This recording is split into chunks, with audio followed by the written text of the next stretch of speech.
No podemos de manera inmediata entrar a la casa de Dios, sino tiene que haber una división sustancial en la arquitectura. ¿Cómo lo notamos? Por la bóveda. O sea, si se dan cuenta, este techo es mucho más corto o está más abajo que el techo de la nave del templo. ¿Sí se ve la diferencia? Sí. Entonces, a esta parte se le conoce como sotocoro. Se llama soto porque soto viene de abajo y coro porque el coro está arriba. Hay que recordar que las misas eran cantadas y eran cantadas en latín. Entonces, el fraile, acuérdense que estaba de espaldas, ya después de la segunda mitad del siglo XVI, ahora ya entraban los indígenas. Entonces, el sacerdote hablando hacia el altar mayor y contestando de este lado el coro, ¿no? El coro de los mismos frailes. Entonces, había una comunicación coro y ábside o altar mayor. Por eso es de que al entrar se encuentra el sotocoro. O sea, toda esa estructura se llama sotocoro.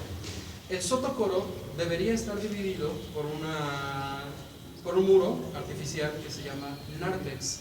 El nártex aquí ya no está en la tumba, pero muchos templos lo tienen. ¿Qué es el nártex? Hagan de cuenta que es un muro de madera que marca la diferencia espacial entre el sotocoro y la nave del templo propiamente dicho. Sí, ese nártex puede ser una celosía. Se llama celosía porque a veces hay un entramado de madera, ¿no? O incluso también de cantera. Este entramado de madera te permite ver de adentro hacia afuera, pero nunca te permite ver de afuera hacia adentro. De ahí viene el tema de celoso. Estoy muy celoso, ¿no? Porque no quiero que la vean. Entonces la protejo. De ahí viene celosía. Entonces, este nártex también servía para que, imaginen, un fraile con los indígenas que traía a su cargo. Cuidado con la manga, no vean de accidentes. El sotocoro les decía, sirve para que el fraile viniendo con sus indígenas, viene con las botas sucias, ¿no? Viene del caballo, sudado, los sombreros. O sea, tú no puedes presentarte así a la casa de Dios. Tiene que haber una antesala, un previo. En esta antesala tú te limpias las botas, te acomodas la ropa, te quitas el sombrero, más o menos que te peinas, ¿no? Te lavas, ¿no? Te dispones a entrar propiamente a la casa de Dios. Por eso es de que no puedes entrar así porque sí, sino tiene que haber una antesala. Esta antesala es esto, que se le conoce como el sotocoro, dividido por el nártex, que a veces tiene elementos como celosías que hacen una división espacial, ¿no? Ahora, había dos entradas, o algunas todavía los tienen, una entrada del lado derecho y otra del lado izquierdo. Eso es porque también, no solamente desde América, desde concilios que vienen desde Roma, la misa no se puede tomar mixta, sino tiene que haber del lado derecho un espacio específicamente para las mujeres y del lado izquierdo específicamente para los varones. ¿Por qué? Pues porque te distrae simplemente, ¿no? O sea, si tienes al lado un muchachón muy guapetón, pues como que se le echas el ojo, ¿no? Y lo mismo. Entonces tiene que existir un cierto respeto. Y las filas de las bancas vienen desde concilios muy antiguos, ¿no? No de América, desde el concilio romano. Más debe estar aquí en el sotocoro. ¿Por qué? Porque si algún indígena viene con el fraile en cuestión, pero resulta que el indígena se lo dieron en el camino, se lo encontró y no está bautizado, no puede entrar a la casa de Dios y entonces tiene que bautizarse previamente. Por eso es que las pilas bautismales, que aquí abajo hay una, pero bueno, originalmente creemos que estuvo aquí, servían para que se le bautizara a este indígena y ahora sí, ya no te llamas Cuautli, ahora te llamas Juan José de Rodríguez, ¿no? Bueno, entonces ya estás bautizado bajo el nombre católico y ahora sí ya puedes ingresar. Una vez adentro del templo ven cómo la nave se amplía, ahora sí. Y una peculiaridad, del lado izquierdo arriba, ¿alguien ve alguna ventana? Y del lado derecho sí, ¿por qué? Por lo del viento, ¿no? Así es, si llega el viento del norte, fíjense, esto está pensado desde el siglo XVI, si llega este viento del norte, pues hay que tener precaución porque nos rompe una ventana y a alguien ahí le va a tocar un accidente. Entonces, exactamente del lado izquierdo, en el siglo XVI no vamos a ver ni una ventana, todo está totalmente sellado y donde sí va a captar la mayor cantidad de luz es hacia el sur, porque ustedes saben el sol aparece por el oriente y luego viene hacia el poniente, pero debido a la inclinación de la Tierra de 3 grados 23 minutos hace que la parte sur siempre sea más cálida, con mayor luz. Eso lo utilizaron para varias cosas. Se le llama criptolaterales porque generalmente los primeros para en el camposanto o en el cementerio. Los cementerios estaban dentro del atrio. Recuerden ustedes, si vemos iglesias muy viejitas, todavía se le llama el camposanto porque está en un campo santo, o sea, dentro del templo. Ya después de la reforma, cuando llega el presidente Benito Juárez, con esas leyes de reforma. Entonces ya le quita, digamos, este poder a la Iglesia Católica, y entonces el registro civil y el cementerio se vuelven como aspectos civiles. O sea, tú seas católico o no, te pueden enterrar en el cementerio.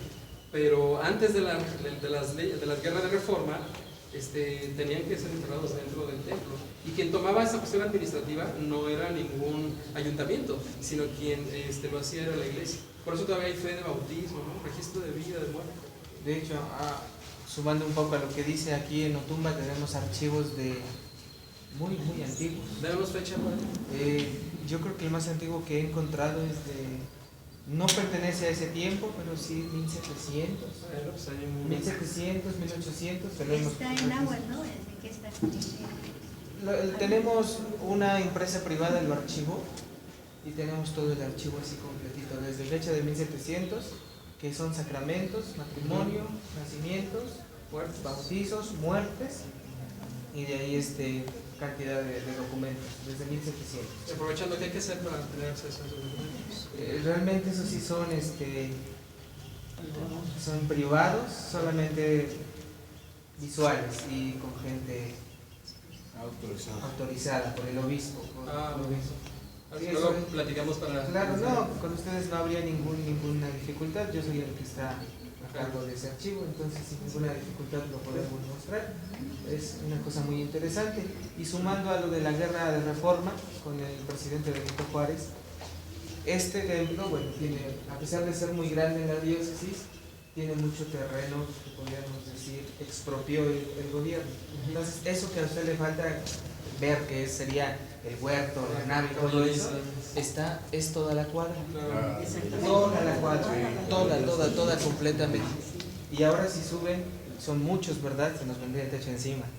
Se puede observar perfectamente los límites del templo con las construcciones antiguas que hay. Aquí atrás, incluso aquí mismo, hay un arco donde estaba el pozo, que se cree que era el pozo de los frailes, pertenece a una casa de propiedad privada. Incluso hay una chimenea, había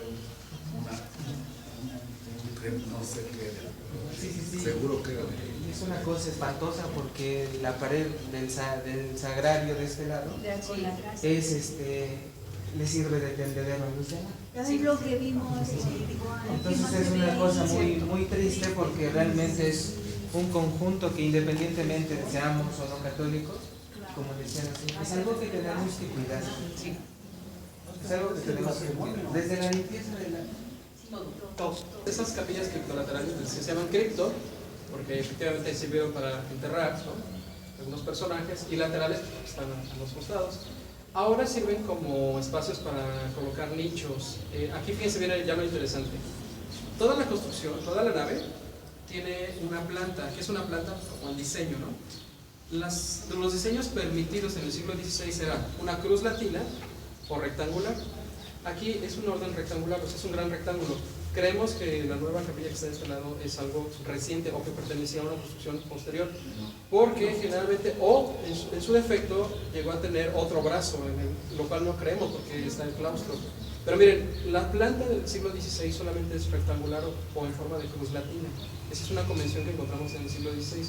Ahora, las capillas criptolaterales, si se dan cuenta, tienen nichos, pero los nichos no pertenecen a la época del siglo XVI, porque es un arte totalmente distinto. Aquí solamente de manera muy general, fíjense, en el siglo XVI estamos hablando de un estilo que se llama Renacimiento, se acordarán, renacer nuevamente, ¿no?, el cristianismo primitivo. Siglo XVII y siglo XVIII, el arte barroco, en donde va a haber elementos exuberantes y hoja de oro. Vean por favor el altar mayor cómo se ve brilloso, ¿verdad? Sí. Los candelabros también obedecen. Y se imaginan un franciscano muy sobrio con ese tipo de candelabros. Será contradictorio. Entonces vean, hay una incorporación del arte barroco. Y número 3, el arte neoclásico. ¿Qué es el neoclásico? Tanto el altar mayor como los altares que están en la parte de los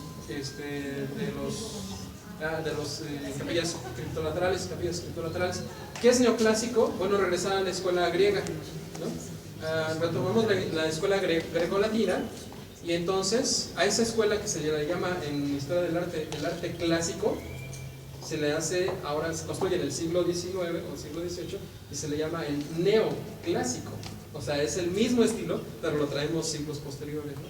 Entonces vean, en el templo del siglo XVI de Otumba tenemos toda una convención renacentista, elementos de tipo barroco y rematando con elementos decorativos del estilo neoclásico. Esto nos habla de que el templo de Otumba es como somos todos nosotros, una composición ecléctica, es decir, tenemos de todo, ¿no? Estamos armados.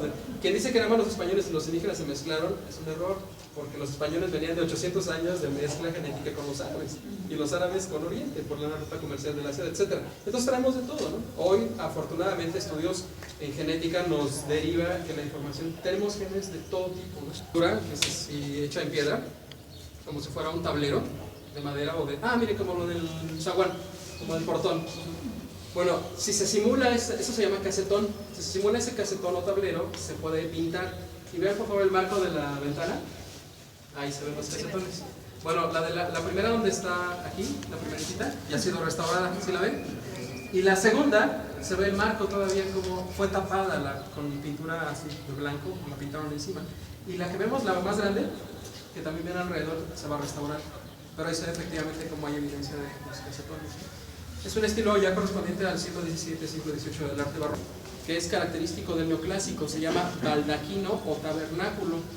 Se llama baldaquino porque en Europa las imágenes que salían a procesión no se podían ver, eran así como que solo en la misa o en la procesión, pero puede haber gente extraña, los moros pueden ver y pueden atacar la imagen.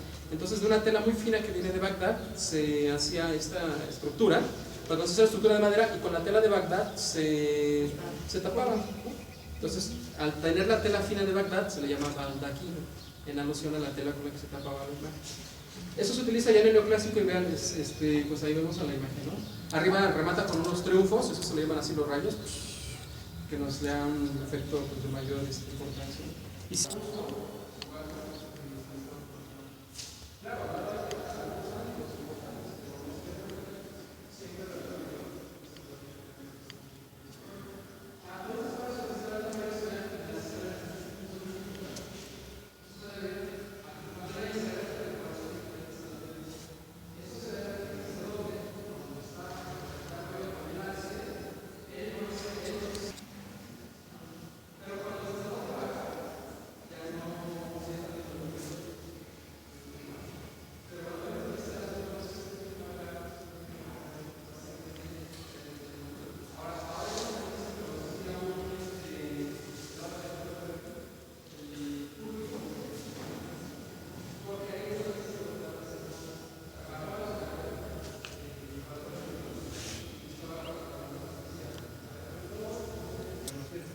La necesidad de tener un micrófono puede hacer para dos.